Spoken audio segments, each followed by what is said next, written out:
Paris.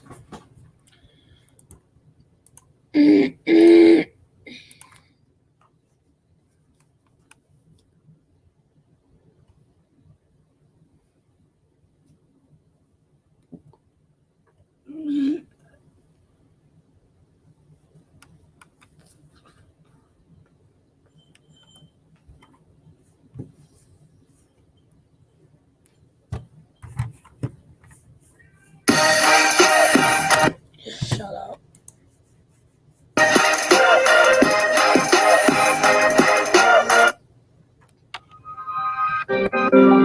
Plasma, violent, and has not changed dramatically for the last 4 billion years. We can be glad our sun is as stable as it is, as unlike most other stars, the energy it emits is fairly constant. However, you would quickly realize that even one of the most stable types of star has a landscape of active sunspots. But the sun, nuclear fusion, everything sort of that.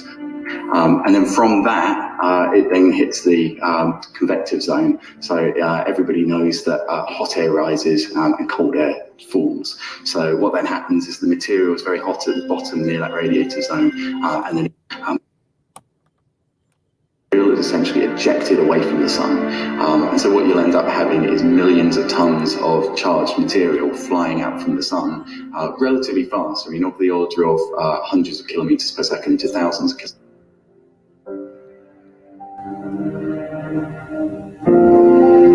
These CMEs come in contact with the planets all the time. Venus, when faced with a CME, has its lighter particles stripped away in the higher reaches of the atmosphere by the force of the toxic smog that cannot, as far as we know, sustain any life.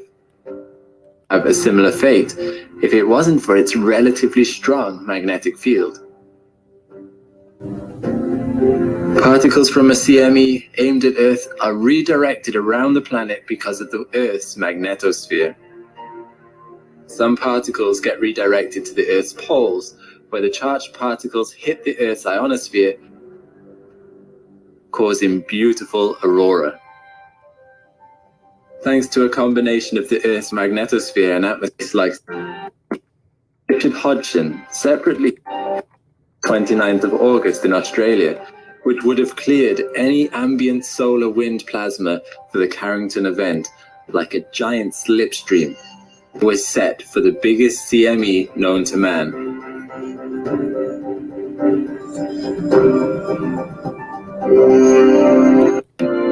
Around the world, all across the northern aurora geomagnetic storm, was that the electrically charged particles from the sun surged telegraph systems all over Europe and North America, which caused them to fail, even in some cases giving the people that operated the telegraph equipment electric shocks.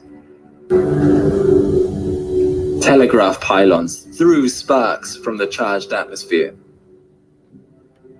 Amazingly, some telegraph operators could still continue to send and receive messages even though they had disconnected their power supplies. Fairly harmless to humans, but extremely bad for electronics. The force of the CME in 1859 was so strong that it compressed the magnetic field of Earth all the way down to its atmosphere. Due to the fact that North America and Europe were facing the sun at the time, these areas of the world were most affected from the initial cannonball of the CME. Looking back at geomagnetic storms since the satellites unusable, power in Quebec was correctly thought the Soviets were attacking, and the glow in the sky was the result of nuclear bombs. Thankfully, though, this solar storm and many like it did no lasting permanent damage. Today, if a CME the size of the Carrington event or bigger was to hit Earth, the consequences would be far more disastrous than they were for mankind in the 1800s. Technology was only just picking up back then.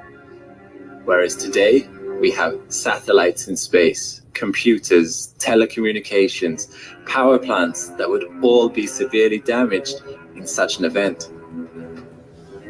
Due to the range of a solar storm, it would greatly impact equipment over a large area, the most susceptible technologies being the electricity grid and telecommunications, which have cables stretched out over a large distance. Without proper safeguards in place, transformers on the power grid could break, and millions upon millions would be without power for a lengthy period of time. If transformers did get damaged, for example, it would take years to replace, as transformers take years to manufacture. Often, these transformers are tailor-made for the and a power system would also be down, as fuel stations require electricity to pump. Replacing that food would be problematic. Payment systems that rely on credit cards would not work. People would not have access to the internet, as computers would not have power, and battery-powered devices would run out quickly.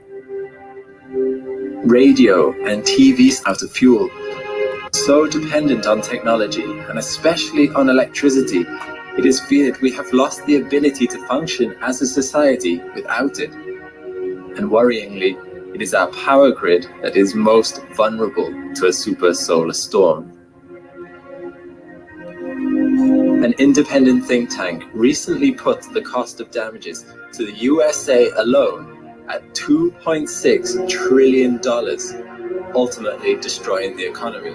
And unfortunately, that does not cover the social impact it would have. Wow. Alright. I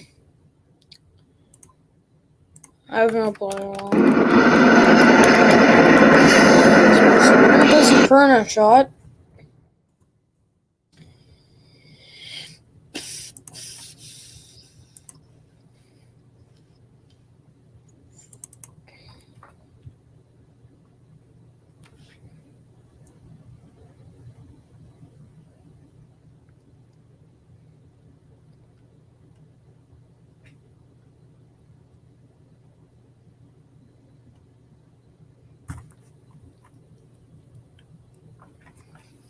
Why, yeah, we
go for sweet bad boy. Fuck.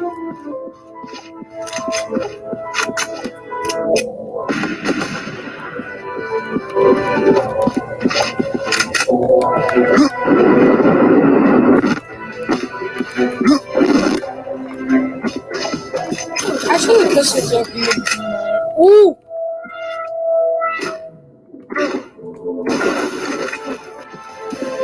Come on, man, let's go.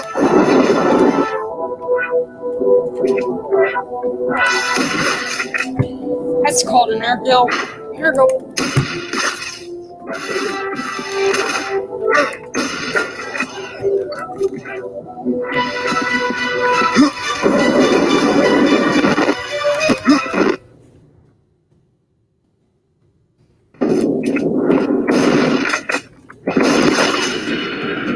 Let's go. Wave 3. Let's go.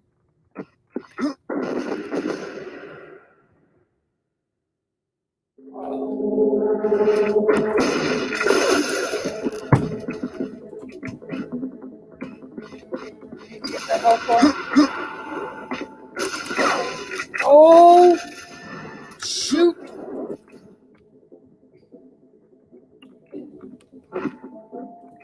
How am I gonna get games first? Yes.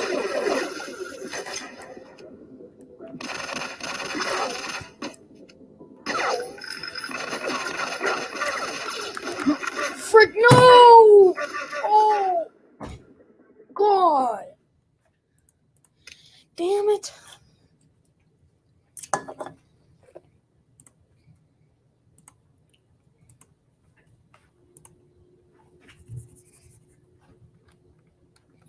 Yell.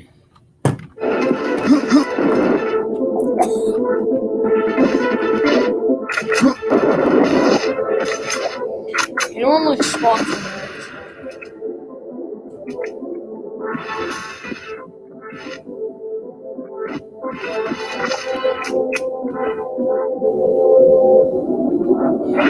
Ooh.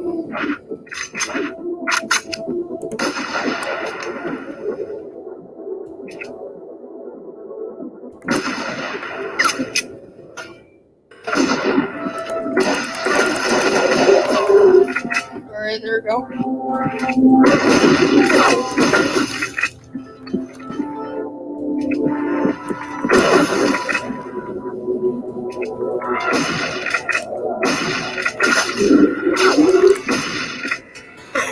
Oh my God, dude, I'm done with that shot, man. I'm done with it. I should just end the stream.